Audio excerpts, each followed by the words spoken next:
अस्सलाम वालेकुम दोस्तों ये 1295 की बात है। इटली के शहर वीनस की बंदरगाह पर एक बहरी जहाज़ से 3 आदमी उतरते हैं। वो 25 साल के बाद अपने वतन वापस लौटे हैं। कोई भी इनका इस्तकबाल करने के लिए आगे नहीं बढ़ता। देखने में वो बहुत ही अजीब लगते हैं। उन्होंने रेशम के फटे पुराने चीनी लिबास पहन रखे हैं।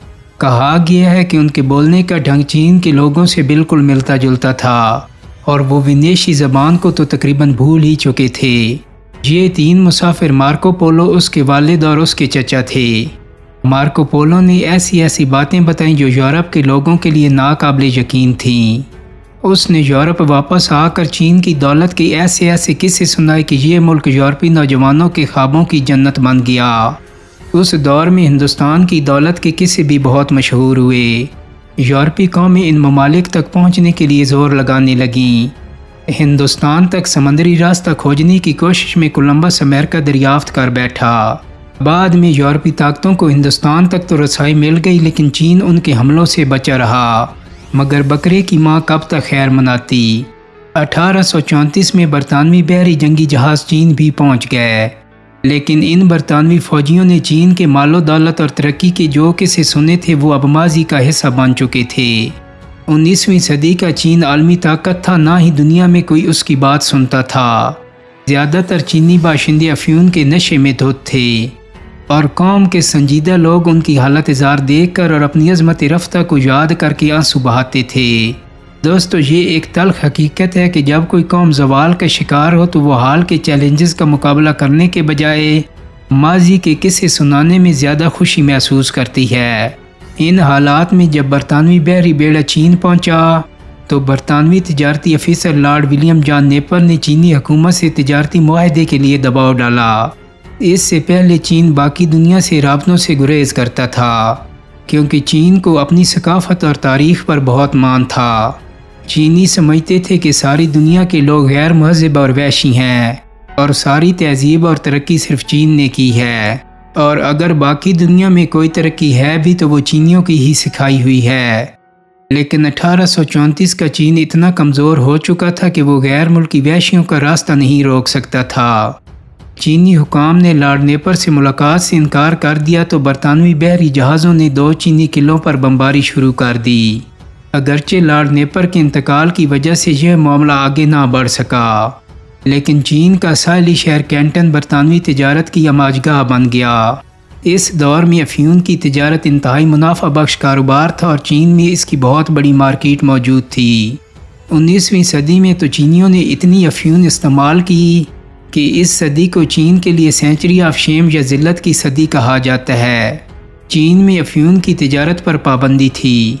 अफ्यून बेचने और नशा करने वाले दोनों के लिए मौत की सज़ा मुकर्रर थी।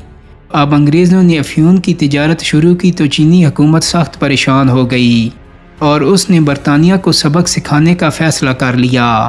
अपने माजी पर नाज होने की वजह से चीनी हुकूमत को अब भी लगता था कि वो बरतानिया जैसी सुपर पावर को शिकस्त दे सकती है, लेकिन ये गलतफहमी भी जल्द ही दूर होने वाली थी। 1839 में चीनी हुकाम ने अफ्यून से भरे 20,000 संदूक तबाह किए, जिनमें 1400 टन अफ्यून भरी हुई थी। इससे चीन और बरतानिया के ताल्लुकात ख़राब हो गए। इस दौरान एक और वाक़या ये हुआ कि एक बहरी जहाज़ के बरतानवी मुलाजमों ने एक चीनी शहरी को कत्ल कर दिया। जब चीनी हुकाम ने इन कातलों पर चीनी कवानीन के तहत मुकदमा चलाने का फ़ैसला किया तो बरतानिया बहादुर का गुस्सा अरूज पर पहुँच गया। बरतानवी फ़ौजियों ने चीन पर हमला कर दिया। इस जंग में चीन को अपनी तारीख की बदतरीन शिकस्त हुई। 1842 में बरतानिया ने चीन से ज़बरदस्ती एक मुआहदे पर दस्तखत करवा लिए जो चीन के लिए इंतहाई ज़िल्लत आमेज़ था। मुआहदे की अहम शराइत ये थीं: चीन हांगकांग का जजीरा बरतानिया के हवाले कर देगा। मज़ीद 5 चीनी बंदरगाहों को बरतानिया से तिजारत के लिए खोल दिया जाएगा। चीन में आने वाले तमाम बरतानवी सामान पर टैक्स कम से कम होगा। बरतानिया को चीन में अपना सफारतखाना खोलने की इजाज़त दी जाएगी। ये मुआहदा अंग्रेज़ी और चीनी दोनों ज़बानों में लिखा जाएगा, लेकिन अंग्रेज़ी ज़बान वाले मतन को चीनी ज़बान पर फ़ौक़ियत दी जाएगी। बरतानिया के हाथों शिकस्त और ज़िल्लत आमेज़ मुआहदे ने सारे चीन को हिला कर रख दिया। वो चीनी कौम जिसने दुनिया को जंगी हिकमत अमली सिखाई, دنیا کو بارود سے متعارف کرایا، بندوقیں اور توپیں بنانا سکھایا، جس نے بارودی سرنگوں اور ہینڈ گرنیڈز کی شروعات کی، جس نے راکٹ لانچرز اور مشین گن کا تصور دیا، وہ قوم اپنے سے سینکڑوں گنا چھوٹے سے ملک سے ہار جائے گی۔ یہ بات کسی چینی کے وہم و گمان میں بھی نہ تھی۔ چین میں برطانیہ کے خلاف بدلے اور نفرت کے جذبات کروٹیں لینے لگے، لیکن ابھی اس لہر کو انقلاب کے شعلوں میں بدلنے کے لیے مزید ایندھن کی ضرورت تھی، اور یہ ایندھن بھی غیر ملکی طاقتوں نے مہیا کیا۔ ہوا یوں کہ 1856 میں چینی بندرگاہ کینٹن کے نزدیک چینی حکام نے ایک برطانوی بحری جہاز جس کا نام ایرو تھا اسے قبضے میں لے لیا اور اس کے چینی عملے کو گرفتار کر لیا۔ چینی حکام کو شک تھا کہ یہ جہاز بحری ڈاکو استعمال کر رہے ہیں۔ جہاز کے کپتان کی شکایت پر ہانگ کانگ میں موجود برطانوی بحریہ نے کینٹن شہر پر حملہ کر دیا۔ بعد میں فرانس اور امریکہ بھی اس جنگ میں شامل ہو گئے۔ چینی شہروں اور ساحلی قلعوں پر شدید بمباری کی گئی۔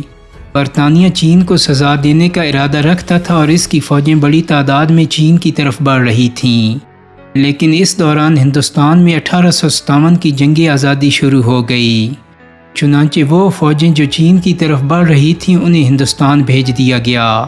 یوں چین ایک بڑے حملے سے بچ گیا، البتہ جنگ جاری رہی۔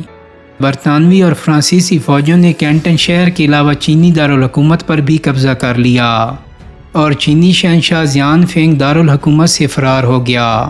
چین نے پھر شکست قبول کر لی اور برطانیہ نے چین کے ساتھ پرانے معاہدے کی جگہ ایک نیا معاہدہ کر لیا۔ اس معاہدے کی شرائط چین کے لیے اور بھی ذلت آمیز تھیں۔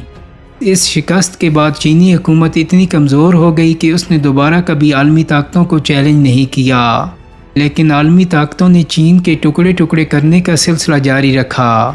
1884 میں فرانس نے ویتنام پر حملہ کر کے اسے چین سے چھین لیا۔ اس جنگ میں چین کو سب سے ذلت آمیز شکست بحری جنگ میں ہوئی، جہاں فرانسیسی بحری بیڑے نے چین کے 10 سے زیادہ بحری جہاز صرف 45 منٹ میں ڈبو دیے۔ اس زمانے میں یہ حالت ہو چکی تھی کہ چین بڑی طاقتوں کے لیے ایک پیزا بن چکا تھا جس کے الگ الگ حصے کیے جا رہے تھے۔ برطانیہ، فرانس، جرمنی، اٹلی، جاپان، روس اور امریکہ نے اپنی اپنی مرضی کے علاقے منتخب کر لیے تھے اور عملی طور پر ان علاقوں پر وہی قابض تھے۔ تاہم چین کو نام کی حد تک آزادی حاصل تھی، کیونکہ بڑی طاقتوں کے لیے چین کے پورے رقبے کو ہڑپ کرنا ناممکن تھا۔ اس لیے انہوں نے تمام ساحلی علاقوں کو اپنے کنٹرول میں کر لیا تھا۔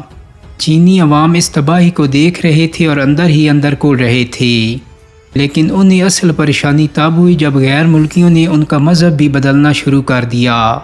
1856 کی جنگ کے بعد ہزاروں عیسائی مشنری چین میں داخل ہو چکے تھے اور چینیوں کو عیسائی بنانے لگے تھے۔